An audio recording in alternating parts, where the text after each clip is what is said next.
Once, in a place far away, a very long time ago, there was a boy named Roger. He was tall, but a bit round, and he lived in a big city where unusual things seemed to happen every day. For example, his uncle died. Anyway, Roger had lots of enemies in the city.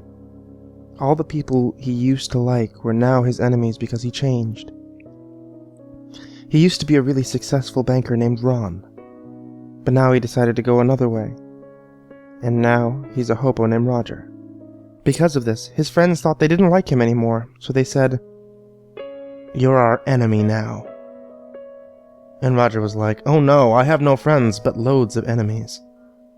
Roger lives day to tomorrow by the change he gets off strangers outside McDonald's, but sometimes when he gets enough money, he goes to the local shopping center called Teco.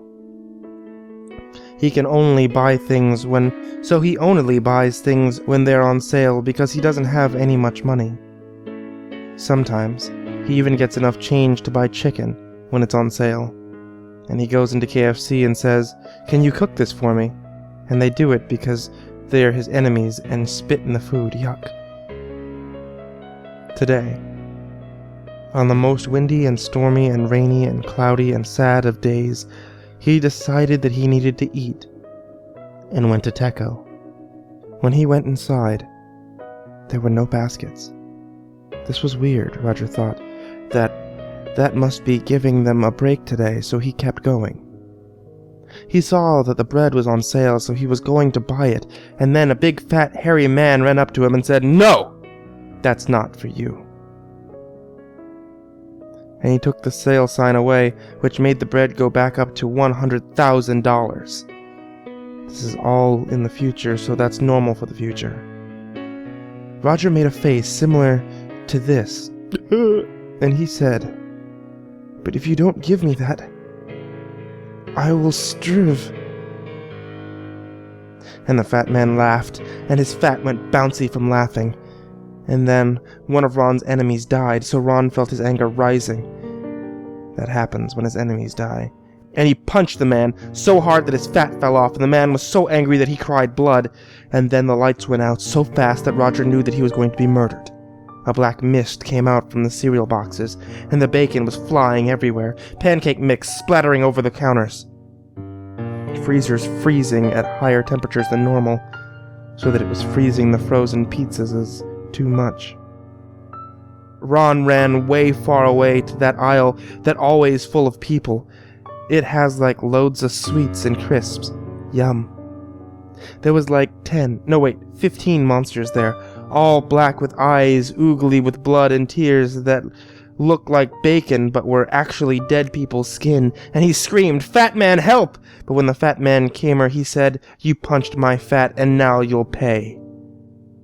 I am your enemy." And then he ran and went inside of a freezer but forgot that the freezers froze too hard and now he died from freeze. Roger ran to an exit and was almost out when he tripped on something, and he looked down and he saw his enemy saying, "Help me, the pancakes are too string." And then he said, "No, I am Roger. You are Ron's friend, not mine, smelly." And he ran out the door. He was safe. He got out. He escaped. He avoided death. He was alive. He was tall. He was safe. He was Roger. And then he went back in for the bread, but forgot about the monsters. So when he got to the bread, the monsters came out between the slices and cried blood from their mouths, saying, "We are your enemies, Ron." He said, "How do you know my old name?" And then they ate him, and he just fell down on the floor crying from death. His last words were, "I am all your enemies." And then he fell down and died. Just before he died, he said, "I will now be a supermarket monster." So when you're in a supermarket, remember that Ron is waiting. In the future, though, because it's in the future, remember?